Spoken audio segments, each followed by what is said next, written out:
So today we'll take a look at a really awesome ranged build for Rogue in Diablo 4. This has tons of single targets and AoE damage, probably the best energy uptime of all builds, and some really cool ways to escape enemies and set them up for more crits. By the way, if you want an even easier way to follow this build, totally check the Mobalytics app for Diablo 4. Quick disclaimer, they have sponsored this video, but it's completely free and gives you all the up-to-date meta builds in a neat overlay that you can access while playing without the need of any outside websites.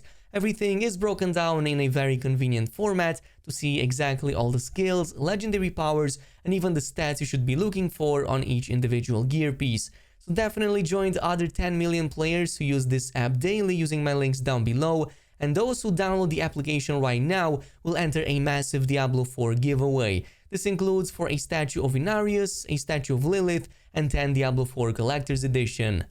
Now, this build actually is very user-friendly as you don't need to spam any abilities to make it work. In fact, it's so great at generating energy that you literally only have to spam rapid fire, which is going to be plenty enough to keep that energy really up all the time. And not just that, we will make use of the repeating aspect to turn rapid fire into an AoE skill so that we can take down groups much easier. This is an already amazing single target ability, but with the repeating aspect, it's going to be even greater.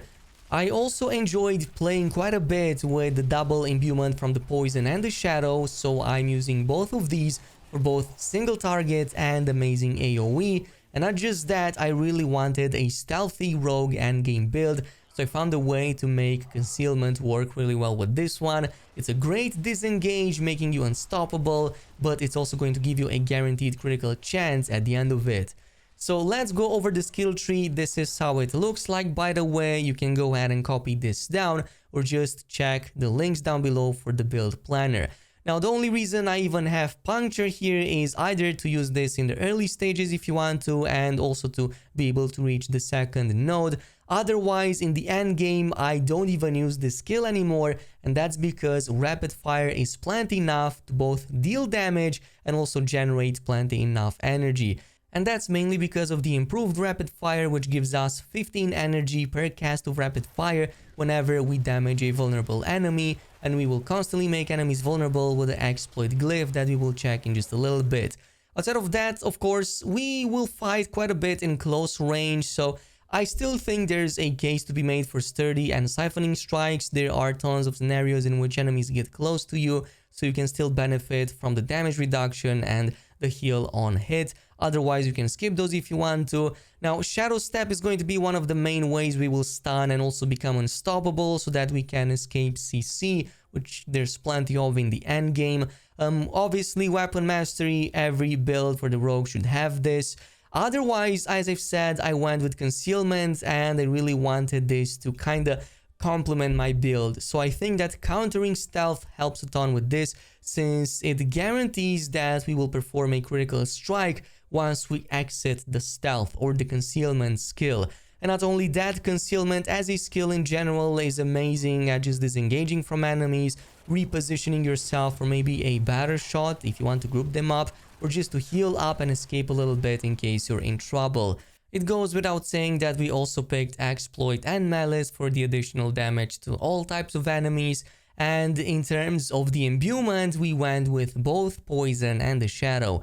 However, you can choose to invest points however you see fit in these, either go more into Poison or into Shadow, depending if you want more AoE or more single target. Now, you don't really have to go ahead and invest the final point right here into the blended Shadow, because you're not gonna make too much use of it by spreading vulnerability once the Shadow explodes, because enemies will already be long gone by then. So instead, go with this one right here with the Consuming Shadow, which gives you a lot more energy back as you defeat enemies with the Shadow explosions. That is a much better option. Also, the Precision Imbuement helps a ton with more critical strike when you have these imbuments on. Our ultimate skill is going to be the Shadow Clone, effectively doubling our damage and every other effect that we're using. It's also great at resetting our imbuement skills, since we're going to use this with the Preparation specialization. Otherwise, I went with the Innervation and Adrenaline Rush, since this helps quite a bit with more energy regeneration, and the capstone skill is going to be Precision. It makes critical strikes with marksman skills such as the Rapid Fire to gain us stacks of precision. This effectively increases our critical strikes, and when we reach the max cap of the precision stacks, the next attack is going to again be a guaranteed critical strike. As far as the legendary aspects, we went with the repeating aspect on the crossbow, since this gives you a very high chance to make the rapid fire attacks ricochet to another target. This is all the way up to 90%, so you can literally make almost all of your attacks with it ricochet to other targets. Very helpful in AoE situations, and since rapid fire is not that great for an AoE on its own. I also went with the aspect of corruption on the amulet. However, since the Edgemaster aspect has been fixed in the latest patch, you can totally switch that with the Edgemaster instead on the amulet, so that all of your skills deal up increased damage. Otherwise, the aspect of corruption only makes imbuement skills have increased potency against vulnerable enemies. Yes, this includes damage too, but only when you have the imbuments on. So if you can make that switch, totally put it on a ring and keep the amulet for the Edgemaster. Now, a pretty interesting one is the Arrow Storm aspect, which has only a 10% chance to cause an Arrow Storm for about 3 seconds, but you can spawn multiple of these at the same time, especially if you hit a very large group of enemies, because the ricochet on the rapid fire also has a chance to make this trigger. And in the end game, when you get a few of these going, it can totally help quite a bit with some extra damage. Another interesting option is the Umbrous aspect on the pants. Critical strikes with marksman skills have a chance to grant a free Dark Shroud Shadow, and actually this is better than it seems, not only for the damage mitigation, but I also tested this with an upgraded version of the shadows, but without using it on the skill bar. So in this case, I wanted to see if I still get that 8% crit chance bonus from the upgraded version without using it on the skill bar, and lo and behold, yes, you absolutely get that buff as long as you generate the 4 needed shadows for it. So totally use it, it's really awesome.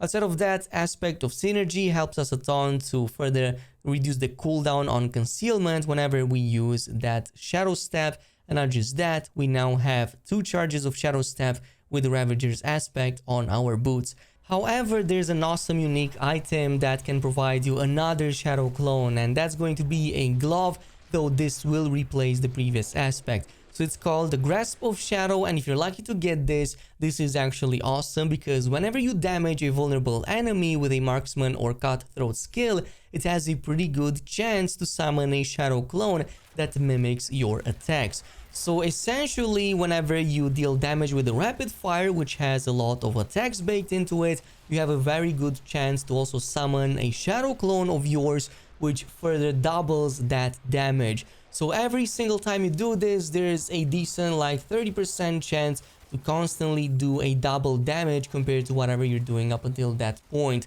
Everything else on the chest and the helmet are just purely for defenses. So this includes aspect of disobedience and aspect of the protector. Now for the Paragon, there's a lot of overlap with some of the previous builds, but there are a couple of glyphs here that are very important and you should get them early for this build to work better. So one of them is the Ranger glyph, which I used on the first board. This is going to increase the damage on marksman skill and reduces the damage as you're wielding ranged weapons.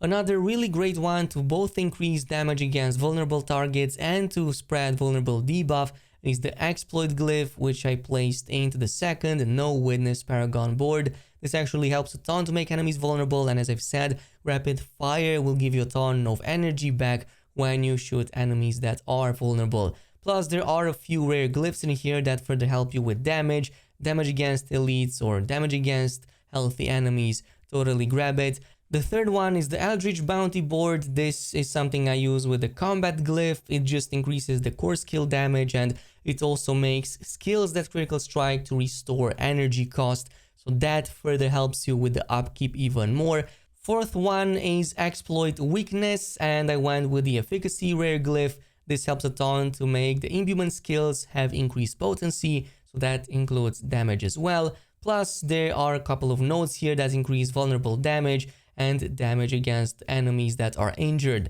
And the final one is going to be the Tricks of the Trade in this case, and I went with the Infusion. This further increases the imbuement skill damage that I do, but also casting an imbuement skill reduces active cooldown of another random imbuement skill by 0.5 seconds.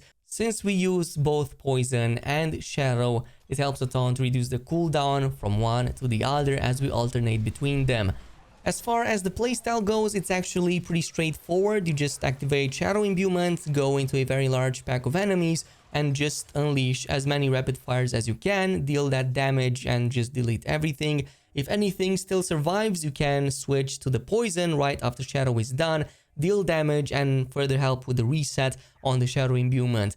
Additionally, if you want even more damage, you can pop off a Shadow Clone instead, and this doesn't just double your damage, but also resets all your active abilities, including the Imbuments, so you can go ahead, cast them again, and pretty much delete everything. Whenever you're in trouble or you want to disengage or just want to set up enemies for a guaranteed critical strike, you can use Concealment. It's quite helpful and it also breaks out of CC.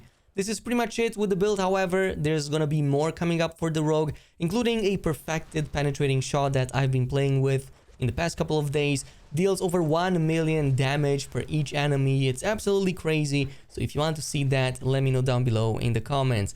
In the meantime, thanks so much for watching and I'll see you guys in the next one.